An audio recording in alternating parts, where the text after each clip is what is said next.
You can't have coffee. That's not for you. That's for me.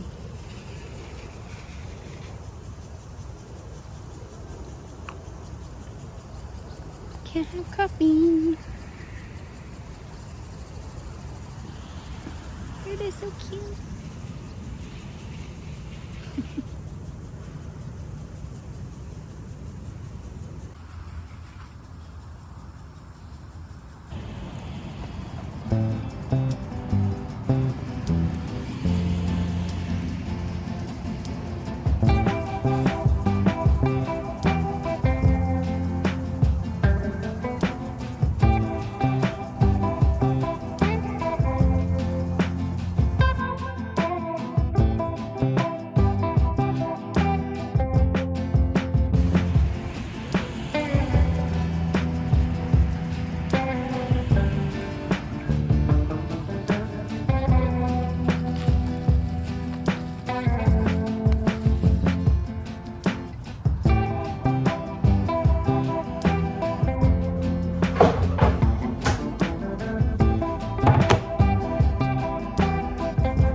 Good morning, everybody.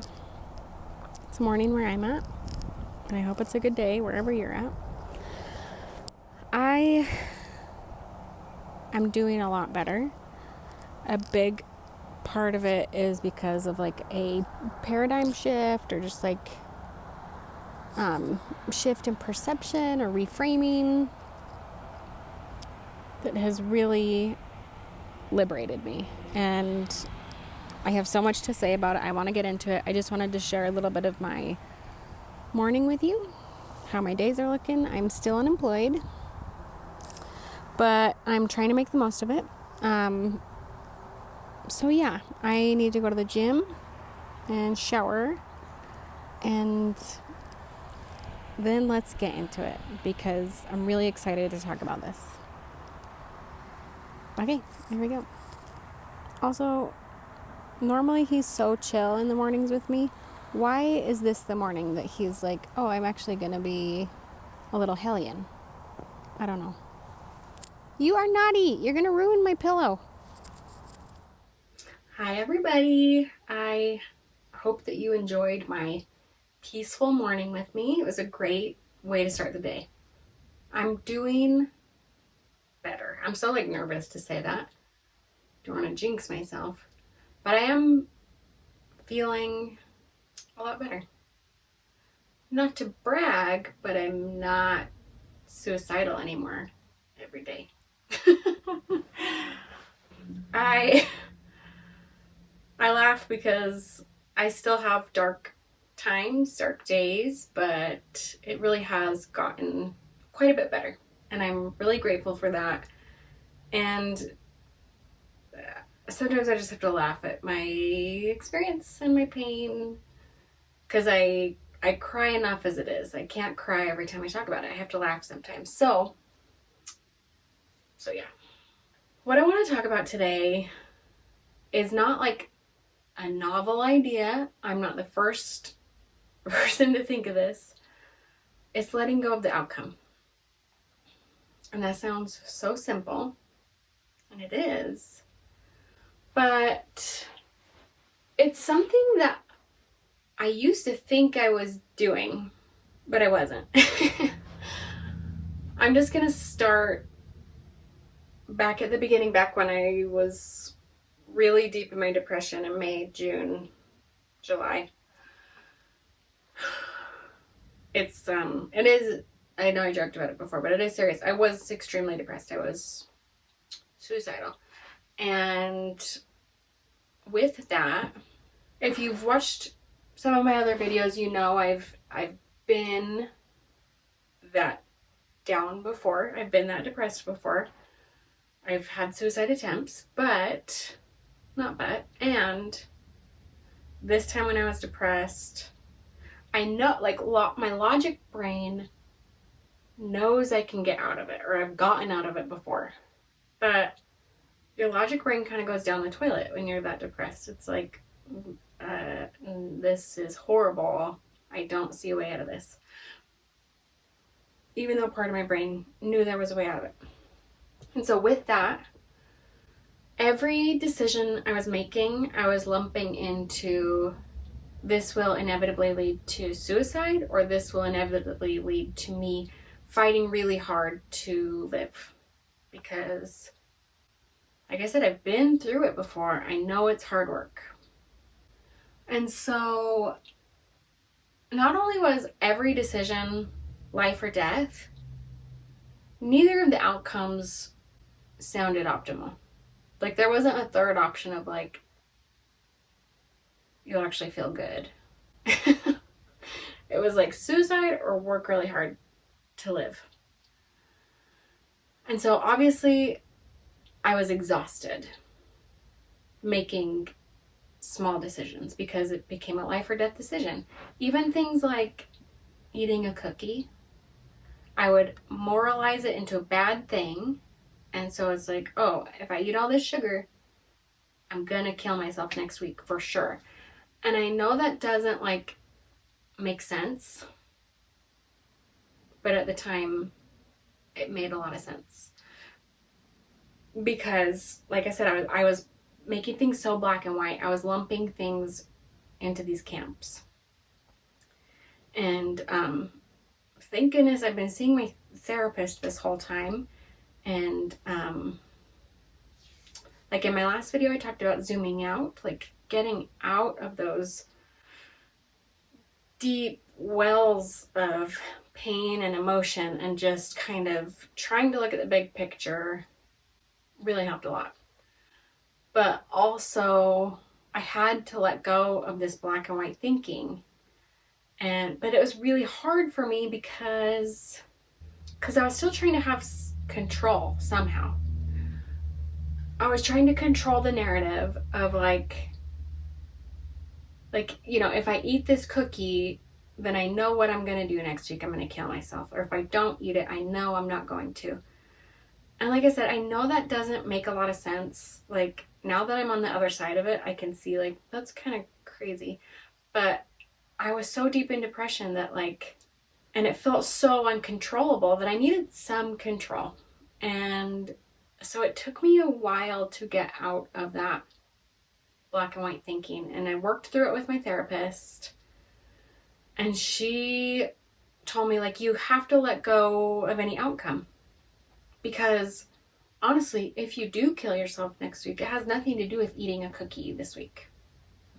It has nothing to do with if you go to the gym today or not, or if you brush your teeth today or not. So why don't you just do things that feel good when they feel good? And this was like blowing my mind. I tried it. And it was so liberating to just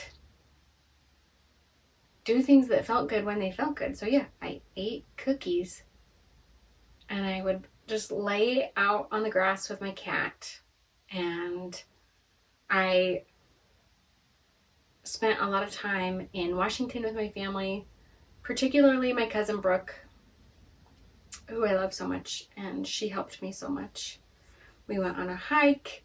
We did like all these awesome, amazing things. She's truly just one of my favorite people, including we did like this photo shoot in this field, and it brought me so much joy. Like, because we grew up in this field and we would always play Pioneers out there or whatever. Often it was Pioneers. And we found out that this field got sold. It's all for a good cause, and like it's gonna be fine.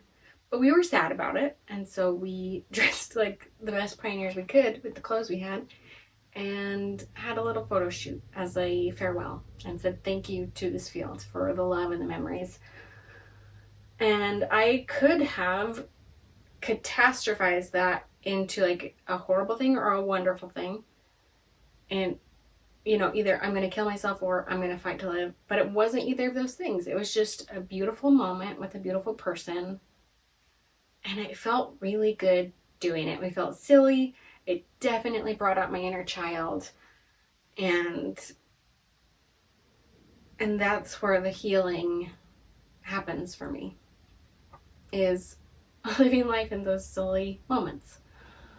And when I talk about doing things that feel good in the moment, I was kind of afraid of it leaning into hedonism or something, or like even nihilism in a way, but it didn't, because unhealthy coping mechanisms, while they do feel good in the moment, they also don't. Like, as many as, like, a lot of the time I was tempted to self-harm and I didn't, and I'm really proud of myself for that. But also, like, part of that is just, I don't even know how to explain what I'm saying, except I knew that it wouldn't actually feel good. Like, it would lead to that shame spiral that I couldn't handle right then or now. Never. Or like, I could have drank a lot into oblivion, but once again, that doesn't really feel good in the moment. Definitely doesn't feel good the next day.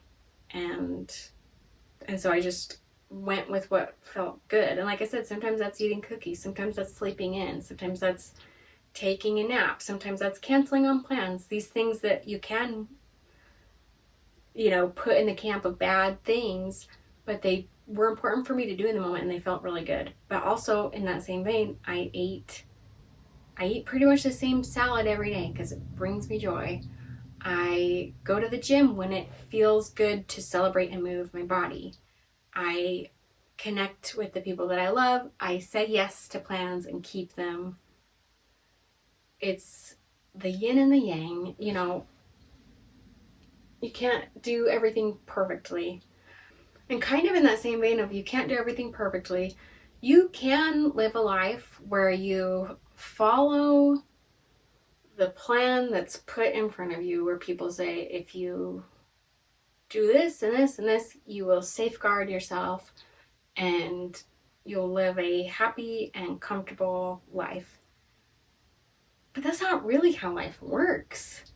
Like, I have a great resume for clinical research. I'm very knowledgeable. I have a lot of experience. I'm a great candidate, and I was doing great in my job. The doctors that I worked with loved me. My coworkers loved me. And I loved them. It was such a good experience for me. And then they shut down the whole site, kind of out of the blue. And it's like, now it's a really hard market to find a job. And that's not like my fault, and I didn't do anything wrong. Life just has a way of throwing these huge curveballs at us. And through this process, I've been learning that I thought I had stopped making so many decisions based on fear, but I still have made a lot of decisions in my life based on fear. And I really want to step away from that.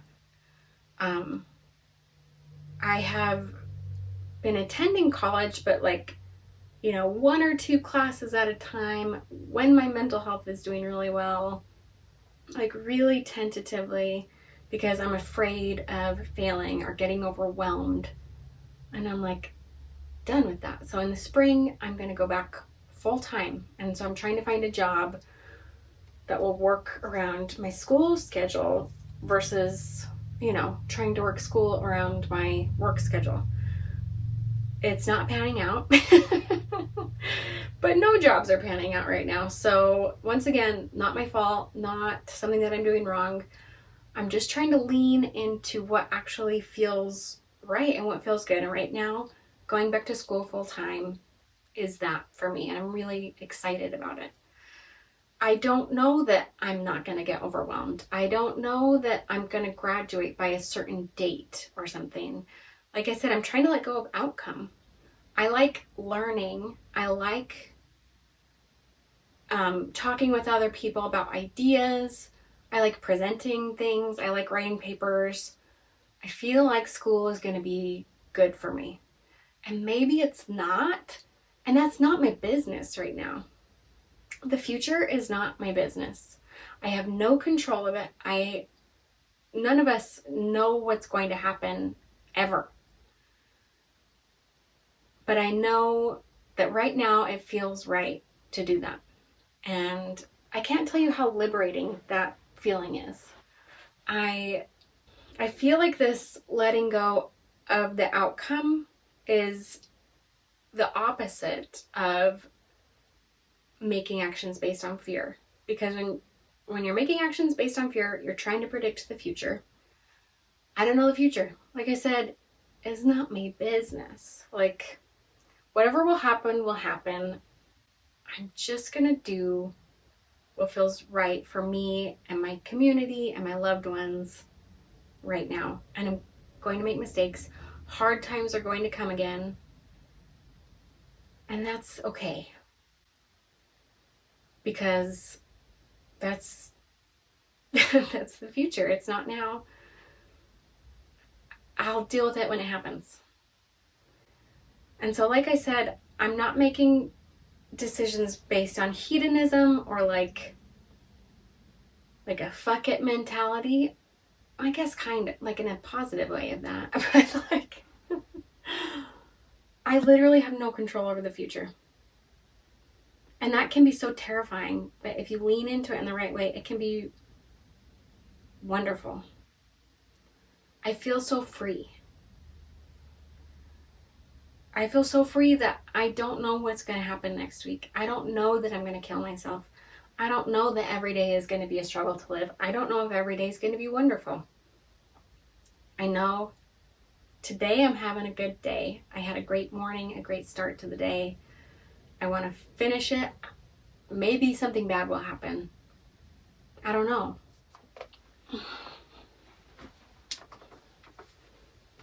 I was scrolling on Pinterest one day.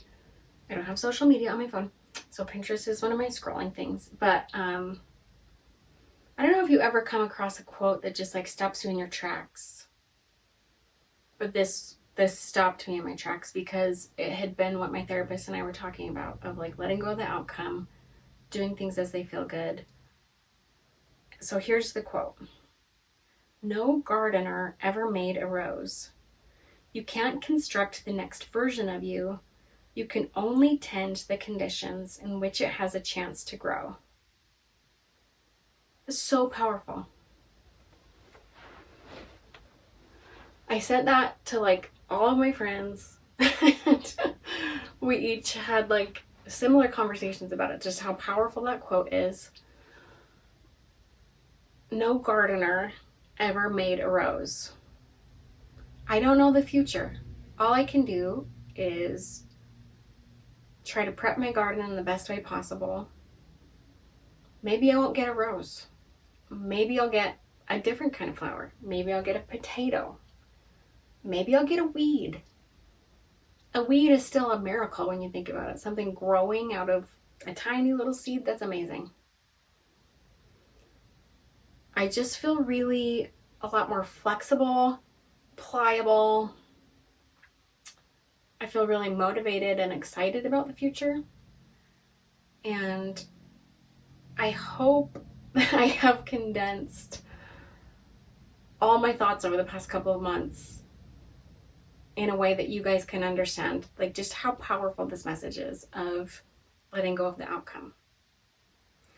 It's kind of funny. I've still been editing my videos from Paris, and I will post it soon if I haven't already by the time this is posted. But I'm like, who is that?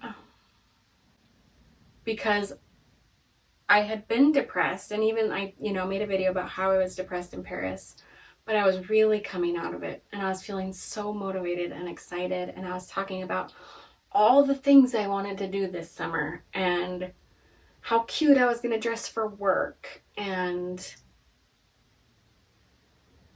life punched me in the face. And I feel like I've wasted this summer with my depression. Like I've kind of woken up and summer's almost over. So I'm trying to soak in every last bit of summer that I can. I'm outside as much as I can be. I'm feeling creative. I'm doing things. And I'm trying to let it be. Not let it go of like, I missed out on my summer. But just let it be. I did miss out on part of my summer because I was depressed, and that's part of my journey. I'm really grateful that I have a sensitive heart because it helps me connect with other people to their hearts. And I'm grateful that I can be vulnerable and that I can feel things so deeply, because that means I feel it and I move through it. I'm not stuck in things. I'm not in a rut. I continually move through the ebbs and flows of life, as painful as it is sometimes. I think that that's a superpower. Let me know what you guys think of this idea. Let me know if it resonates with you at all. I'm sending you so much love. Feel it right now. I'm sending it. If you're struggling, my heart's with you double. I hope you're having a good day. Drink some water, go for a walk, eat a healthy thing, because it feels good to do those things. Not because I'm pressuring you, not because if you don't do it, tomorrow you're going to have a bad day, but just because it feels good to do it right now. I believe in you. I believe in me. Today I do. Tomorrow might be a bad day. I don't know. It's not my business. Thanks for watching this video. Thanks for, being here for me through the journey. Bye, guys.